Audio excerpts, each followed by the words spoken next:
today, Jeremy and I are gonna try and film an Instagram reel. We've been doing a lot with Instagram reels lately and exploring the algorithm and how to best grow our business, and in return, be able to help best grow our clients' businesses as well. So we've got like tons of props and pieces and weird lighting stuff happening. For now, I'm just gonna sort of show you the rough, like 1,000-foot version of what we're gonna do, or sort of what we're trying to do. And then as we get into it, we'll go deeper. We've got a lamp. We've got some like whiskey, wine, and beer bottles and cans. We've got plants. We've got some Matthews boxes, Pelican cases, old camcorders, gaff tape, everything here.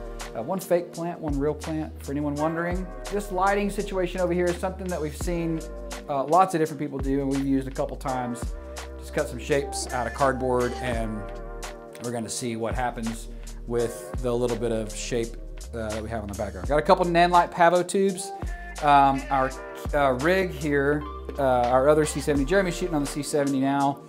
This is our other C70 with the RF51.2, and it's mounted vertically because this is an Instagram Reels post. So we'll check back in a few minutes and see where we end up with whatever set we go with. So see you then.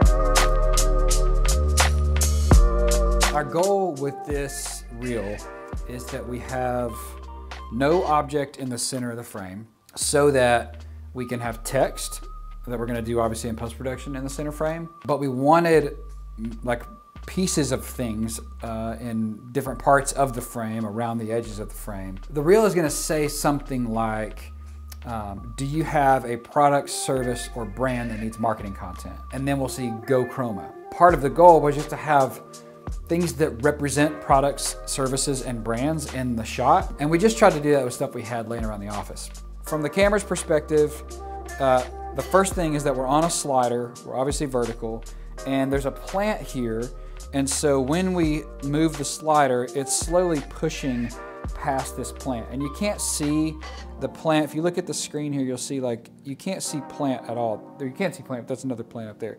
This plant is just sort of adding shape and dimension to the corner of the frame and giving us something in the foreground to push past. And what you're seeing here isn't final frame because we have our key light on, which we didn't have on earlier.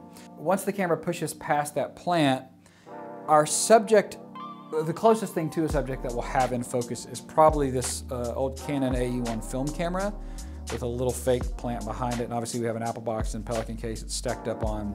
And that'll be the only thing that's actually in focus. And out of focus, we will have another plant, a gimbal, a lamp, whiskey, wine, and beer bottles and cans. But we shifted gears a little because originally we had this thing mounted on a C-stand, and then we tried multiple different lights. We either didn't get enough shape and it was the right color, or it was the wrong color and we got the shapes that we wanted. And so where we landed is this little M9, aperture M9, that we put dry erase marker on the little diffuser, and that changed the color just enough, sort of a pinkish, reddish sort of color. So Jeremy will be standing over here out of the frame, doing like slow movement of these like fan looking things. Is that coming through, Jeremy? We're gonna do a couple takes of this, and then we'll take it in post-production and see where we end up. We have a shoot we have to be at in, my watch is dead, so I'm just looking at a black screen. But we have about 15 minutes to get the actual shot. We've spent the better part of, what, 2 hours? Trying to set this up, and it could completely flop. We won't know until we try. So we're gonna shoot it a couple times, and then we'll head into post-production, see what happens. You good? Yep. We think we're ready to roll on this, and we're just sort of laughing at how ridiculous everything we have going on here is. But we're gonna give it a shot and see if it works. We'll let you guys sort of view from this point.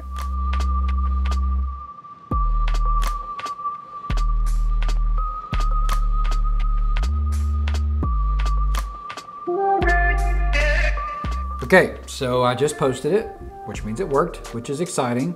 And we're gonna hop into the edit here, but before I do, I wanted to tell you about 2 apps that we used to experiment with this Reels post. And these are apps that we aren't being paid to promote. We're not partnering with these companies. We just want to experiment and see if they do what they claim to do. So the first app is this app called Trend Talk. And Trend Talk is an app that it gives you top trending songs and sounds from Instagram, TikTok, and maybe more. Basically, I did like trending now in North America. As of last night, the #1 song was To the Moon. And then as of today, it's #8. But I had this idea last night, so I had already decided in my head to use To the Moon. So we used a trending song. So we're gonna see how that pans out. And then the other app that we used to experiment with, #Expert. And #Expert is an app that gives you trending hashtags, exactly what it sounds like. So you give it a word or a hashtag related to what you do on Instagram or TikTok or whatever, and it generates hashtags for you to use on your post. And so the idea behind this was this push in where we said, do you need content marketing for your product, brand, or service? And then encouraging folks, go Chroma, like use Chroma Creative, use us for your content. And so the rest of the reel, the rest of the edit is made up of clips from 2021 or our 2021 reel. Sort of what we think is some of the best work that we've done over the past year. Looks like we're highlighting about 16 projects. Now we obviously did more work than 16 projects, but we felt like these are some of the ones that we're the most proud of that help us sort of put our best foot forward. And so let's hop into the edit here and I'll show you what I did. The cool thing is that all the work, like 2.5, 3 hours of work went into that one opening shot, and the rest of it's just simple post-production. So here's what we did. This is the shot that we worked so hard on.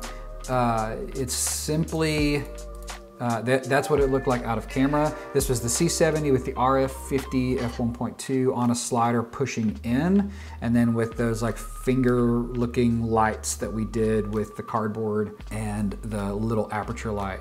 And so I always start with Buttery Luts. That's my starting place. So this is C-Log 2. This is their like Rec 709 typical Buttery Lut. Buttery Luts are an excellent starting point, sort of Alexa looking LUTs.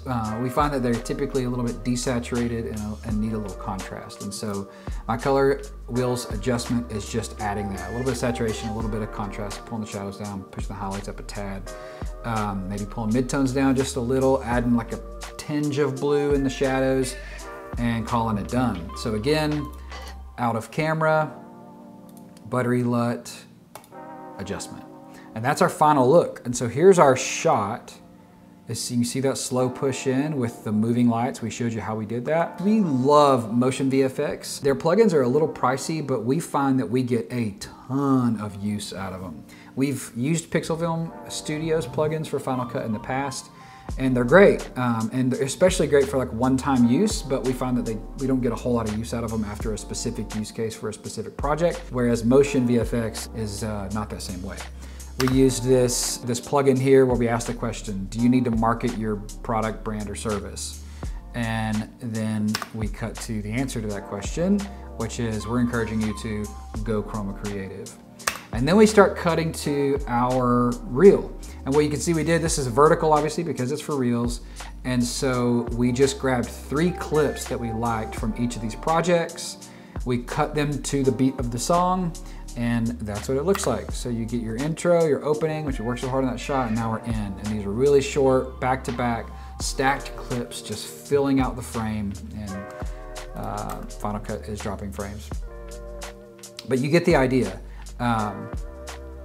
It turned out really good. Our total length is right at 35 seconds.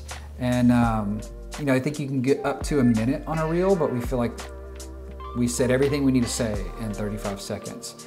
And so we got about 3 more clips here, and then you'll see it cuts back to just our name. And there it is. So yeah, we're pretty stoked on how this turned out. We literally just posted it. And so we're really curious to see, does using trending songs, using trending hashtags, and really leaning in with your skill set with cinematography. And I'm not saying you have to do that. You don't have to spend 4 hours on making a reel, but we want to, this is what we do, and this is what we do for our clients. And so we want to see how much of an impact going all in, using all of the resources we have available to us, seeing how much of a difference that makes. So the plan is to let this reel live for a little while and see how it does on Instagram and TikTok.